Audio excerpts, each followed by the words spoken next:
here are all the ingredients that we're gonna need.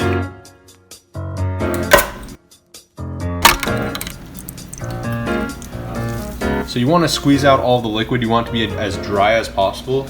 I'm actually using a more fine ground meat. So the next step, this is going to be really quick and easy. Just follow through. We're going to take an egg. So I'm going to use half of an egg for this one can. So I'm not going to use all of it. Save this for later. We're going to do a bread coating. Now we're going to use a tablespoon of mayo, some breadcrumbs. Definitely go with Panko, it gives it a nice crunchy texture. We're gonna throw in a dash of Worcestershire sauce, a small amount of lemon juice. And again, you can always add more lemon juice if you like it citrusy. And then I like to finish it with dry parsley. This is all I have, but if you can find fresh parsley at the store, use that. And finally, Old Bay. This is really meant for crab cakes. Just a taste, a little bit less than a teaspoon. Just to give it a little bit of bite, I like to add a little bit of Dijon Mustard. And so this is the texture that you're looking for. So you want it to form really nice and just be very well put together. I have a little bit of leftover thyme, so I like to use that. It gives it a great flavor. And that's everything. With this, we're gonna make 2 decent sized portions. I'm using my hands just to mold that nice crab cake. Again, I would definitely recommend lump meat. I'm just doing this for a demonstration. If you use the more ground crab meat, it will taste a lot grittier than if you were to use lump meat, so I would definitely go with the lump meat. Okay, so here's our final product. What we're gonna do is we're gonna bring it over to the freezer to let it chill for approximately 30 minutes. I would recommend adding celery or red bell peppers just to give it a nice crunch or bite, you know? Here's what we're gonna need for our Remoulade sauce. Parsley and dill. So you want it really nice and fine like that. We'll put this aside for now. For our sauce, what we're gonna need, a dash of mayo, smoked paprika, a little dash of garlic, and the smallest amount of pickle juice, lemon juice, hot sauce, a tiny amount of Worcestershire, and finish it with a little bit of Dijon. We're gonna add in our herbs. This is a really spicy sauce. If you want to cool it down, you can add in mayo or sour cream. So we're going to take a red bell pepper, and what we're doing is called fire roasting it. Don't be afraid to nicely char it. You want to get really black so we can peel off this layer of skin.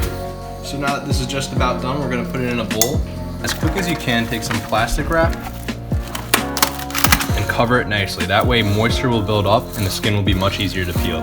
We'll put that aside and we're going to get started on our creamed corn. I like to use canned fire roasted corn. You can use fresh corn if you want, but this is cheaper, easier. We're in quarantine, you know. Just add it straight to a pan. So basically we're just trying to let all the liquid evaporate. What we can do in the meantime is take a little bit of brown sugar. Corn on its own is sweet, so don't go too crazy. So now that that's starting to dry up, we're gonna add in a little bit of butter. It smells amazing. Gorgeous. We're gonna add in a little bit of half and half. This is about a half a cup. And just let that simmer for a little bit. Take our red pepper out. And you just peel all the burnt skin off. It comes right off. And you don't have to be perfect with it. You could leave a little bit off. So you have it like that.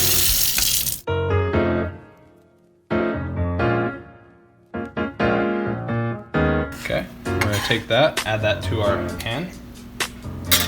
Just mix that in. I've got a little bit of feta.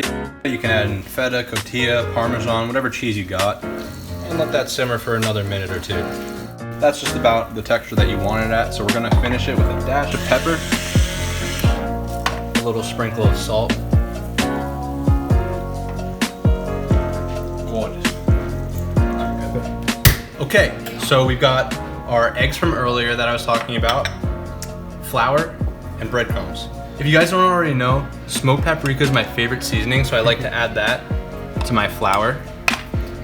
And we've got enough salt and sodium and everything else, so we don't need to add any salt at all. You want to have a wet hand and a dry hand.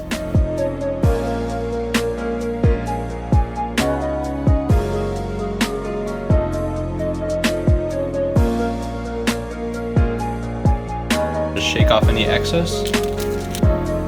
You want to get a pan nice and hot. We're gonna add a little bit of oil to it.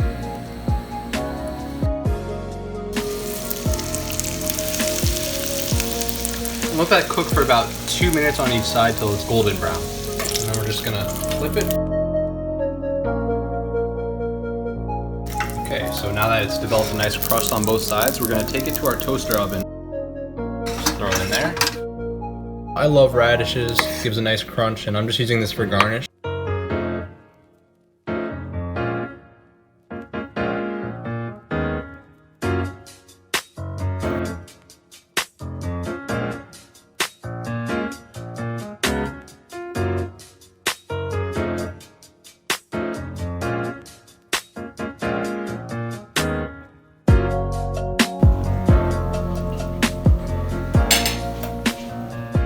If you like this video, make sure to comment, give me a thumbs up, and above all, subscribe so you don't miss an upload. Stay safe, guys.